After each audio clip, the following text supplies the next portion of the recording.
Doctor C రామోజులరెడ్డి pulmonologist గారి ఆధ్వర్యంలో నడపబడుచున్న Ramasrikara multi speciality hospitals Kadapa Nagarajupeta నందు ఇప్పుడు ఎన్టీఆర్ వైద్య సేవ ఈహెచ్ఎస్ మరియు ప్రైవేట్ ఇన్సూరెన్స్ కల వారికి మోకాళ్లు మార్పిడి అన్ని రకముల శస్త్రచికిత్సలు ఉచితంగా చేపడుచున్నవి.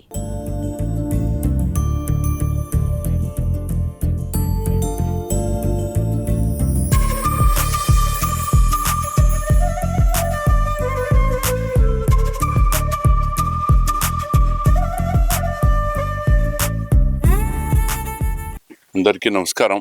తెలుగుదేశం కూటమి ప్రభుత్వం ఏర్పాటైనాక పౌర సరఫరాల శాఖలో పారదర్శక విధానం, ప్రతి ఒక్కరికి కూడా ఒక నాణ్యమైన సరుకులతో రేషన్ అందించాలనే ఆలోచనతో చంద్రబాబు నాయుడు గారు చేసిన గొప్ప ఆలోచనను ఈరోజు ఇక్కడ 15వ డివిజన్లో రేషన్ షాపును ప్రారంభించడం, ఒక మహిళకు ఈ రేషన్ షాపును కేటాయించడం, ఇది ఒక పారదర్శక విధానానికి నిదర్శనం అని చెప్పి తెలియజేస్తా ఉండా.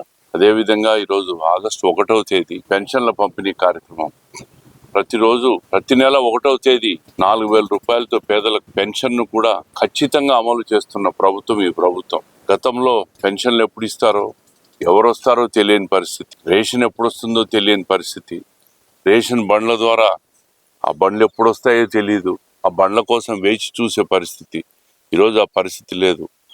రేషన్ షాపుల దగ్గరికే 15 రోజుల్లో ఉదయం సాయంత్రం ఎప్పుడు వెసలుబాటు అయితే అప్పుడు ప్రజలకందరికీ కూడా రేషన్ అందుబాటులో తీసుకొచ్చి రేషన్ షాపుల వద్దనే పంపిణీ కార్యక్రమాన్ని చేయడం, పెన్షన్ పంపిణీ కార్యక్రమం చేయడం కూడా ఒక గొప్ప కార్యక్రమం.